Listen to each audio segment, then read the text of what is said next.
Mesdames, Messieurs, bonsoir, bienvenue dans votre journal d'information de ce mercredi 4 mai. Nous recevons ce soir Alain-Claude Lagier, président de l'association François Objectif Solidarité. Bonsoir Monsieur Lagier. Bonsoir Madame. Nous vous retrouvons tout à l'heure pour parler du 8e anniversaire que vous organisez samedi prochain au François. C'est cela. Très bien, commençons tout de suite par les titres que nous développerons dans ce journal. Ce mercredi matin, le Parc naturel régional de Martinique a signé avec l'État les 2 conventions définissant l'aide financière attribuée par le ministère de l'Environnement. Les membres de la Commission des affaires sociales de la CTM se sont penchés sur le dispositif École, Famille, Quartier. Une nouvelle agence de la CAF a été inaugurée à Rivière-Salée. Alfred Marie-Jeanne et sa fille Maggie ont déposé une plainte contre X pour faux et usage de faux. Le village des métiers d'art et du patrimoine a ouvert ses portes jusqu'au dimanche 8 mai au Hall des sports du Gros Morne. Débutons cette édition par la plainte déposée contre X pour faux et usage de faux par Alfred Marie-Jeanne et sa fille Maggie. Cette plainte s'inscrit dans le cadre de l'affaire en cours Green Parrot. Les avocats de la famille Marie-Jeanne ont donné ce matin une conférence de presse pour évoquer cette plainte. Manuela Monlouis l'a suivi, reportage. Ce matin, Alfred Marie-Jeanne et sa fille Maggie Marie-Jeanne ont convié la presse à une conférence afin d'évoquer la plainte pénale qu'ils ont déposée contre X pour faux et usage de faux. Rappelons qu'Alfred Marie-Jeanne, sa fille et son gendre sont soupçonnés de prise illégale d'intérêt dans le cadre d'une construction de collège à la Dominique et à la Grenade. Il se trouve que le faux n'est pas à notre niveau et nous n'avons jamais eu le temps, jamais eu l'opportunité de le prouver parce qu'il n'y a jamais eu, mon avocat l'a rappelé, Madame Boulogne-Yanking l'a rappelé, on n'a jamais eu le temps de nous entendre. Tout ce qui est produit par le procureur. Il a fallu la pugnacité, moi je la remercie, mon conseil qui est allé et qui a vu les pièces. Et Madame Boulogne-Yanking a pu voir qu'il y a une irrégularité. On n'a pas eu de cesse de montrer qu'il y a eu des irrégularités dans ce dossier. Preuve est faite, elle est définitivement faite. Il ne s'agit pas de savoir s'il y a ce terme de prescription, pas prescription. Il y a un faux. Moi, je vois un document, moi-même en interne, je me dis il y a 19, 21, il y a avril, il y a mars. Et le 21 mars, il y avait des élections, le 2e tour, dimanche 21 mars. On ne peut pas avoir un cachet du 21 mars. On essaie de mettre sa fille, qui comme par hasard est agent de la collectivité depuis, je le répète, le 1er juin 1995, donc bien avant qu'il soit président de région, d'accord ? Bien avant qu'il soit président de région en 98, on essaie de faire une espèce d'amalgame sur cette petite île, puisqu'il ne faut pas aimer, il ne faut pas être là, il ne faut pas être là, hein, d'accord ? Il n'y a pas de relationnel. Et on essaie de faire que c'est moi, d'accord ? Et mon avocat l'a bien démontré que c'est moi qui suis le maillon faible. On ne peut pas l'atteindre, donc on va atteindre sa fille. Donc il est complice de sa fille. C'est ce que ça veut dire. Eh bien non. C'est une cabale qui est montée et ça continue encore. Les petites bombes qu'on sème là pour la CTM. D'accord ? Les petites grèves qu'on lance, les petits mots, les petites piques. Qu'on essaie de destituer un homme intègre qui n'a jamais failli à un seul devoir. C'est son amour pour la Martinique. À l'audience du 2 mars dernier, le tribunal correctionnel avait ordonné le renvoi de l'examen de ce dossier pour ne pas léser ces citoyens désireux d'être partie civile dans cette affaire. Cette décision de renvoi au 9 novembre prochain court-circuitait quelque peu les avocats de la défense qui considéraient que le dossier était en état d'être jugé et qu'un délai supplémentaire était préjudiciable à leurs clients. Poursuivons en politique, les membres de la Commission des affaires sociales de la collectivité territoriale de Martinique se sont penchés ce mercredi sur le dispositif École, Famille, Quartier, avec la direction des affaires sociales et de l'enfance. L'occasion de faire un bilan et de définir les objectifs pour l'année 2016. Manuela Monlouis les a rencontrés, reportage. Ce matin, des membres de la Commission des affaires sociales de la collectivité territoriale de Martinique ont assisté à une réunion animée par l'équipe de la Direction des affaires sociales et de l'enfance autour du dispositif École, Famille, Quartier. Cette rencontre était l'occasion de faire un bilan des opérations menées en 2015 et de définir les orientations pour 2016, notamment son extension aux écoles primaires. Le dispositif École, Famille, Quartier est un accompagnement à la réussite éducative partagée avec une prise en charge des différentes problématiques rencontrées par le jeune dans son environnement global, à savoir l'école, la famille et le quartier. La commission d'éducation, nous avions mis en place ce projet qui permet de faire quoi? Qui permet d'identifier les élèves en difficulté et de faire de la remédiation. Suivi psychologique, soutien scolaire, mais remédiation familiale dans les familles. C'est-à-dire qu'on va dans la famille, on rencontre les parents, on discute et on met en place des stratégies permettant d'aider les élèves. Cette manière de faire nous a permis, sur 100 élèves, d'avoir 90% d'élèves que nous avons pu tirer de mauvais parcours pour les réinsérer dans un parcours normal. C'est d'étendre ce dispositif d'abord au lycée, où nous avons une responsabilité puisque la CTM chapeaute désormais les collèges et les lycées. Puis la deuxième chose, c'est de voir si on peut l'étendre aux écoles primaires. Nous considérons que plus on prend en charge tôt les enfants, plus nous avons de chances de les réinsérer dans un parcours scolaire normal, voire excellent. Donc nous allons discuter bien entendu avec les municipalités pour voir dans quelle mesure, d'abord à titre expérimental, et puis ensuite de manière plus générale, il serait possible d'étendre ce dispositif qui, je le rappelle, a fait ses preuves et qui est peut-être le rare dispositif qui a été créé ici à Martinique. L'objectif de ce dispositif est donc de générer des conditions favorables à une optimisation de l'assimilation des apprentissages chez les élèves et, in fine, l'amélioration des résultats scolaires. Continuons en parlant environnement. Ce mercredi matin, le Parc naturel régional de Martinique a signé avec l'État, représenté par le préfet, les conventions déterminant les aides financières attribuées au PNRM par le ministère de l'Environnement. Un reportage de Manuela Montlouis. Ce matin, en préfecture, l'État et le Parc naturel régional de Martinique ont signé les conventions annuelles définissant l'attribution de l'aide financière apportée par le ministère de l'Environnement, de l'Énergie et de la Mer pour le fonctionnement du PNRM. Deux conventions, pourquoi? Parce qu'il y a d'abord une première convention qui est finalement un appui aux fonctions quotidiennes, aux objectifs qui sont portés par le Parc naturel régional de Martinique et ce qu'on appelle finalement une contribution au fonctionnement de ces actions quotidiennes. Une seconde convention, tout aussi importante, concerne la délégation en fait, au Parc naturel régional dans la gestion de ce qu'on appelle les réserves naturelles nationales qui sont de la responsabilité de l'État. Il y en a deux ici en Martinique. Il y a celle de la presqu'île de la Caravelle que beaucoup d'entre nous connaissons et il y a celle des îlets de Sainte-Anne.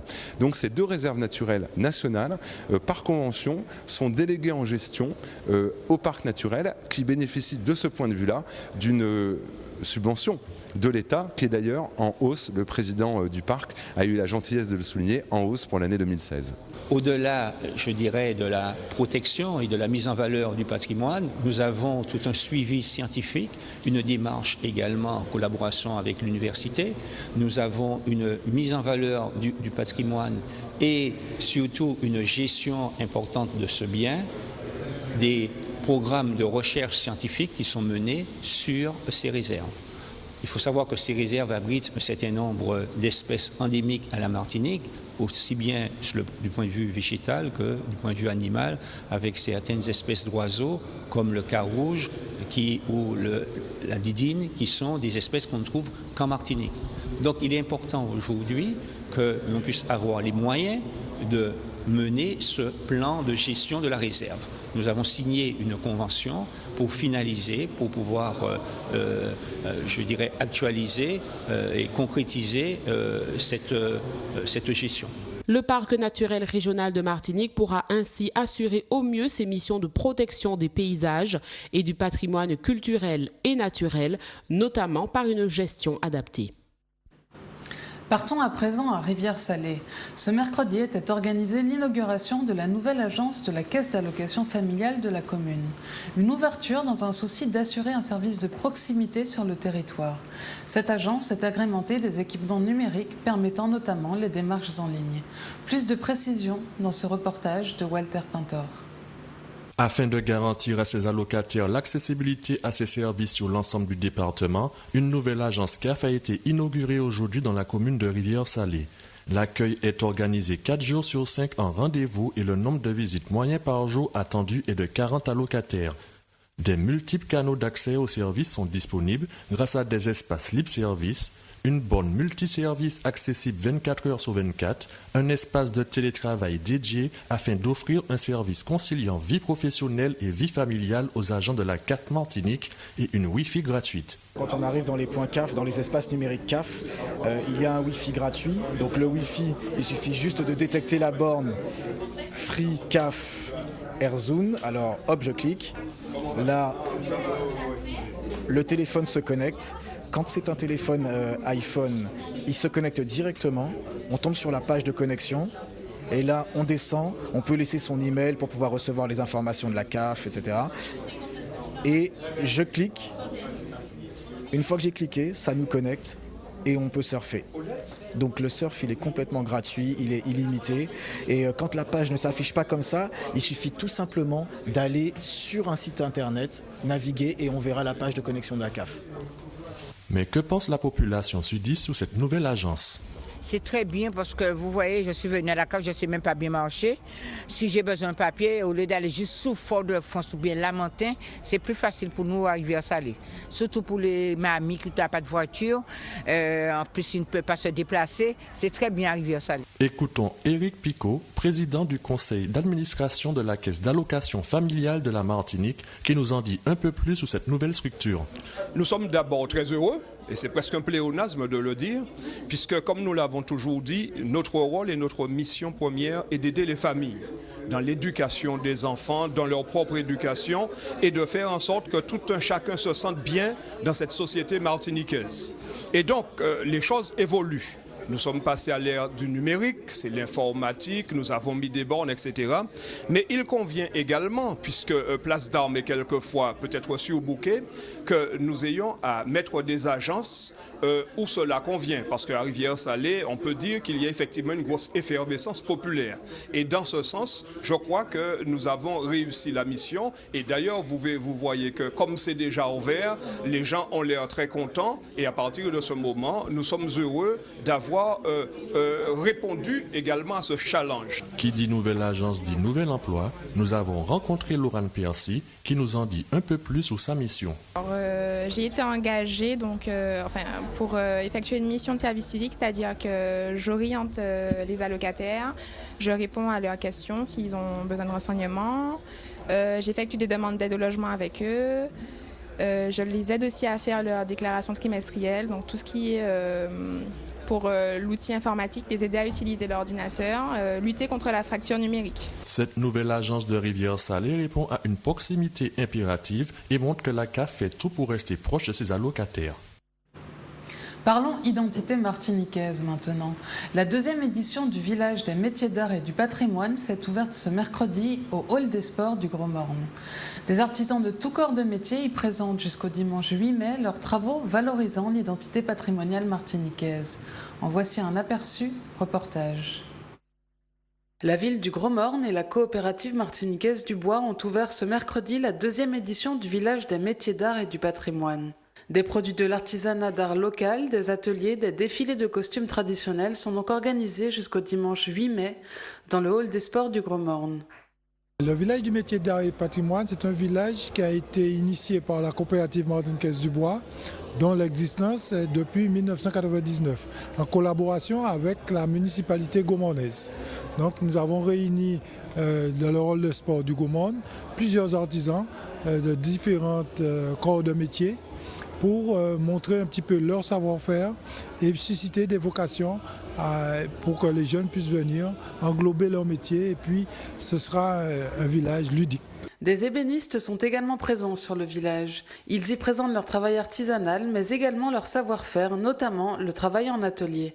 C'est le patrimoine, donc les ébénistes ils défendent le pan du patrimoine martiniquais, donc nous sommes amenés à faire visiter, à faire voir. Comme nos ateliers ce sont des endroits assez dangereux, donc nous emmenons nos ateliers au grand public, au hall des sports du Gros Morne. Ce samedi 7 et dimanche 8 mai, la foire agricole du Grand Nord s'invitera au village des métiers d'art et du patrimoine. L'occasion d'une démonstration culinaire avec Tati Maryse, de balades en calèche, d'un la sauté et également d'un grand barbecue géant gratuit. Retrouvons maintenant l'invité de cette édition, Alain-Claude Lagier, président de l'association François Solidarité Force. Objectif Solidarité, pardon. L'association FOSS, excusez-moi. Monsieur Lagier, l'association FOSS est active dans différents domaines sociaux. La solidarité est au cœur de votre action. Quels services et quels accompagnements proposez-vous aux Martiniquais? Eh bien, nous proposons pas mal de services. Nous proposons notamment des services en termes de permanence sociale, c'est-à-dire que nous pouvons recevoir toute personne en difficulté d'insertion, soit par le logement, soit par la santé, et nous les recevons, nous les orientons, nous leur donnons, nous apportons une aide. Nous faisons aussi des chantiers d'insertion. C'est-à-dire nous avons un chantier d'insertion qui s'intitule YOL traditionnel, Plaisance traditionnelle plutôt, et c'est un chantier donc, qui a vocation à développer une activité touristique dans la baie du François notamment. Nous avons aussi des ateliers d'écoute, des ateliers d'échange intergénérationnel qui permettent à la famille d'être plus soudée, d'avoir des éléments plus concrets pour avancer dans le parcours, par exemple, du parent. Le parent est accompagné avec nous, avec les ateliers que nous mettons en place, notamment avec le concours de la caisse d'allocation familiale. Et comment menez-vous vos actions alors? Eh bien, ce sont des actions qui sont soit sur site, au siège de l'association, notamment les ateliers que nous mettons en place, la permanence d'écoute, elle est sur place, et d'autres qui sont délocalisés sur un site que nous avons à Presqu'île au François. Le chantier d'insertion notamment se situe là avec 13 jeunes en insertion, jeunes et moins jeunes d'ailleurs, qui sont en insertion et qui fabriquent des maquettes, fabriquent des objets d'artisanat, qui pratiquent la YOL Ronde, et puis qui vont développer donc, des parcours touristiques pour que les autochtones ou les touristes puissent visiter nos beaux îlets du François, du Robert et aussi du Vauclin. D'accord. Mais alors, vous adressez vos services aux habitants du François uniquement ou à tous les Martiniquais intéressés? À tous les Martiniquais, bien entendu, qui sont intéressés, sont les bienvenus à cette association qui a aujourd'hui effectivement 8 ans d'existence. Voilà, j'allais y venir. Vous fêtez donc samedi prochain, le 7 mai, le 8e anniversaire de l'association. À cette occasion, vous organisez à l'école Anne-Marc, près du pont Sépharin au François, le village FOSS, un moment pour découvrir les activités de l'association. Qu'avez-vous prévu pour cette matinée? Alors beaucoup de choses, puisque nous allons à la fois, durant cette matinée, présenter nos activités, c'est-à-dire que les personnes qui nous visiteront, que nous espérons nombreux, pourront voir à travers différents stands ce que nous faisons. Je parlé de la permanence sociale, nous avons aussi un club généalogie par exemple, ils seront là, nous avons le chantier d'insertion, nous avons les ateliers parents, etc. Tout ça sera présent et les gens pourront visiter. Et puis à côté de ça, c'est un anniversaire, donc nous avons imaginé des activités beaucoup plus ludiques. Les enfants pourront s'amuser avec pas mal de stands qui seront mis en place pour eux.